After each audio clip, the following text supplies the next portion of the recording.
morning students. Now today we are going to start exercise 9.4 and see question number 7 in your book. Question number 6 is simple question, so you can do it. इसको आप लोग समझ सकते हैं. 5th तक तो मैंने आप लोग को एक्सप्लेन कर दिया था. Now see question number 7. Arpita borrowed 20,000 rupees at 2% per annum. Arpita कितने पैसे उधार ले रही है? 20,000.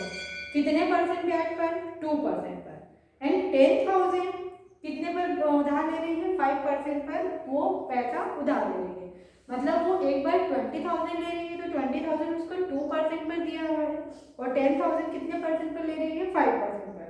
शी डिक्लेयर्ड हर डेब्ट. डेब्ट इट मीन्स उसने जिससे भी ये उधार लिया है वो कितने साल बाद उसको क्लियर करती है? 2 years बाद. By giving 30,800. और वो 2 साल बाद इन सब का कितना पैसा देती है? 30,800. मतलब उसने 2,000 रुपये 20,000 जो रुपये लिए थे वो भी 2 साल बाद रिटर्न किए हैं और 10,000 रुपये लिए थे वो भी कितने साल बाद दे रही है? वो 2 साल बाद. तो वो 2 साल बाद कितना पैसा दे रही है? 30,800. एंड अ रेफ्रिजरेटर, और एक refrigerator also. So what is the cost of the refrigerator? तो आपको ये बताना है कि रेफ्रिजरेटर की कॉस्ट कितनी है. तो सबसे पहले तो हमको क्या निकालना है? ऐसा ही निकालना है, सिंपल इंटरेस्ट. कि उसने कितना सिंपल इंटरेस्ट दिया है. 20,000 पर भी एज वेल एज 10,000 पर भी उसने कितना सिंपल इंटरेस्ट दिया है. तो फर्स्ट केस में principal amount borrowed by Arpita.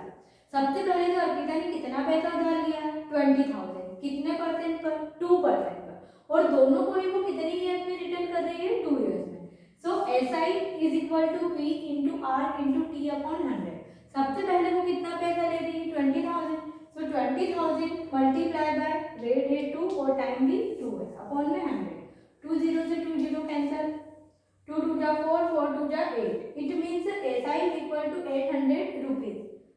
जब उसने 20,000 रुपीज उधार लिए हैं 2% से तो वो ब्याज कितना दे रही है? 800 रुपये दे रही है.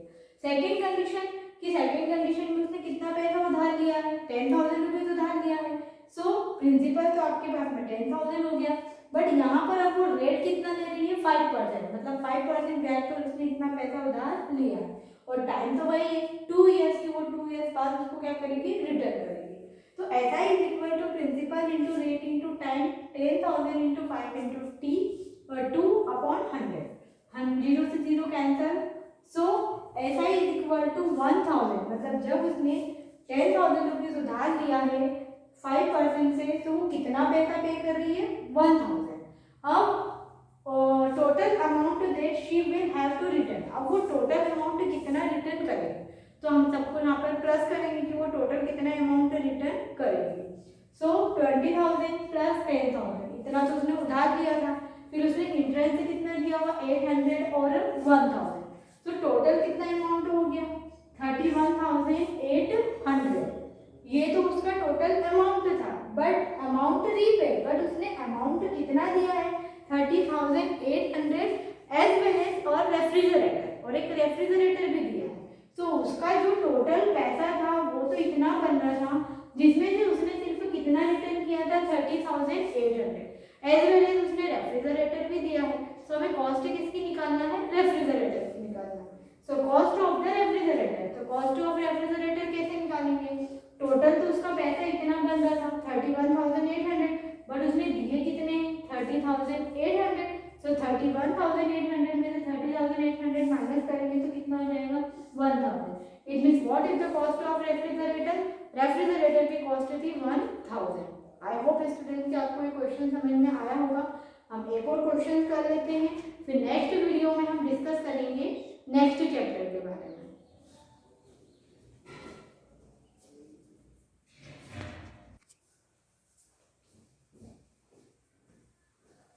Students, see question number 9. Simple interest on a certain sum is 16 upon 25 of the sum. यहाँ पर आपको SI गिवन है 16 upon 25. Find the rate % and the time if both are numerically equal. तो यहाँ पर आपको फाइंड करना है rate % as well as time and both are numerically equal. और रेट और टाइम दोनों ही क्या है आपके पास में? इक्वल है. तो यहाँ पर आपको गिवन क्या है? सिंपल इंटरेस्ट क्या गिवन है? Simple interest. और आपको प्रिंसिपल भी गिवन नहीं है। सो नाउ सी हियर कि यहाँ पर हमने लेट सम, हमने सम का मीन्स यहाँ पर प्रिंसिपल, क्योंकि प्रिंसिपल तो आपको गिवन नहीं है तो प्रिंसिपल यहाँ पर हमने क्या मान लिया है, एक्स मान लिया है। देन एस आई, तब सिंपल इंटरेंस आपके पास में कितना होगा 16x upon 25 according to the question, ये आपको क्वेश्चन में ऑलरेडी दिया हुआ है।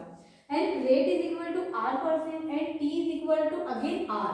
यहाँ पर हमने r क्यों लिया है, क्योंकि आपको क्वेश्चन में दिया हुआ है कि रेट और टाइम जो है वो दोनों ही आपके पास में क्या है, इक्वल है।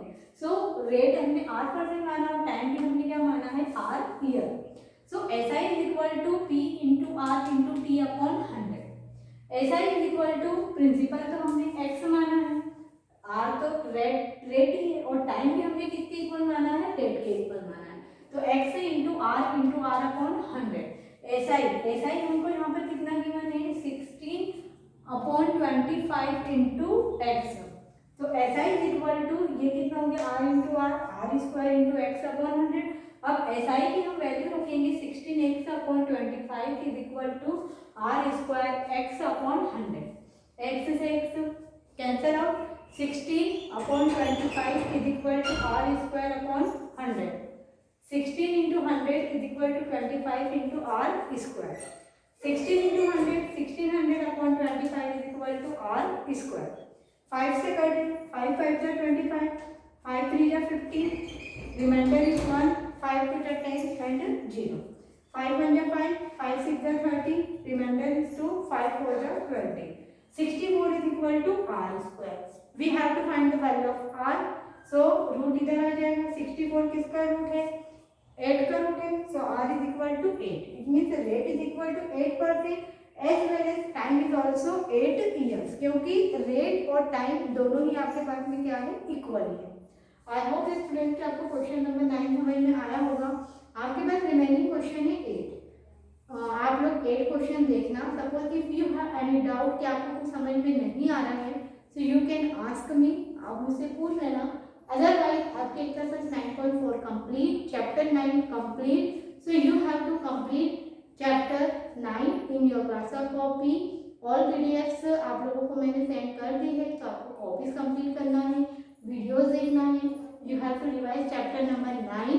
नेक्स्ट वीडियो में हम डिस्कस करेंगे नेक्स्ट चैप्टर के बारे में। Bye everyone.